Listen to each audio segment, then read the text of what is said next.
Thiruvananthapuram നെയ്യാറ്റിൻകരയിൽ KSRTC bus നിയന്ത്രണം വിട്ട അപകടത്തിൽ ഒരാൾ മരിച്ചു.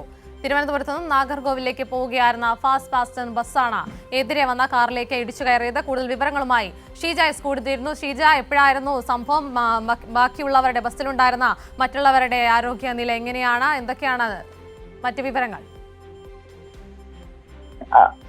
തിരുവനന്തപുരത്ത് നിന്നും നാഗർകോവിലേക്ക് പോവുകയായിരുന്ന ഫാസ്റ്റ് പാസഞ്ചർ ബസ്സാണ് അപകടത്തിൽപ്പെട്ടിരിക്കുന്നത്. എതിരെ വന്ന കാറിലേക്ക് ഇടിച്ചു കയറുകയായിരുന്നു. നെയ്യാറ്റിൻകരയിലാണ് ഈ അപകടം ഉണ്ടായിരിക്കുന്നത്. നിയന്ത്രണം വിട്ടാണ് KSRTC ബസിന്റെ നിയന്ത്രണം വിട്ടാണ് ഈ അപകടത്തിന് കാരണമായത് എന്നുള്ളതാണ് നിലവിൽ മനസ്സിലാക്കാൻ സാധിക്കുന്നത്. കാറിൽ ഉണ്ടായിരുന്ന ഒരാൾ സംഭവ സ്ഥലത്ത് വെച്ച് തന്നെ മരണപ്പെടുകയായിരുന്നു. ആ കാറ് പൂർണ്ണമായും തകർന്ന ഒരു അവസ്ഥയിലാണ്. നമുക്ക് ദൃശ്യങ്ങളിൽ കാണാം. പൂർണ്ണമായും കാറ് തകർന്ന നിലയിലാണ് ഉണ്ടായിരുന്നത്. ഈ കാറിൽ ഇടിച്ചതിന് ശേഷം തൊട്ടടുത്തുള്ള അതിന് സമീപത്തായി തന്നെ ഒരു ബസ് കാത്തിരിപ്പ് കേന്ദ്രം കൂടി ഉണ്ടായിരുന്നു. അവിടേക്ക് കൂടി KSRTC ബസ് ഇടിച്ചു കയറുകയായിരുന്നു. ഏതായാലും ഈ കാറിൽ ഉണ്ടായിരുന്ന വ്യക്തിയെ പുറത്ത് എടുക്കുന്ന ഘട്ടത്തിൽ തന്നെ ആ ഇടിയുടെ ആഘാതത്തിൽ തന്നെ മരണപ്പെട്ട ഒരു അവസ്ഥയിലായിരുന്നു. ഇതാണ് നിലവിൽ ഇപ്പോൾ ഏതായാലും നമുക്ക് ലഭിക്കുന്ന വിവരം എന്ന് പറയുന്നത്. ഏതായാലും ഒരു ദാരുണമായ സംഭവം തന്നെയാണ് ഉണ്ടായിരിക്കുന്നത്. തിരുവനന്തപുരത്ത് നെയ്യാറ്റിൻകരയിലാണ് ഈ KSRTC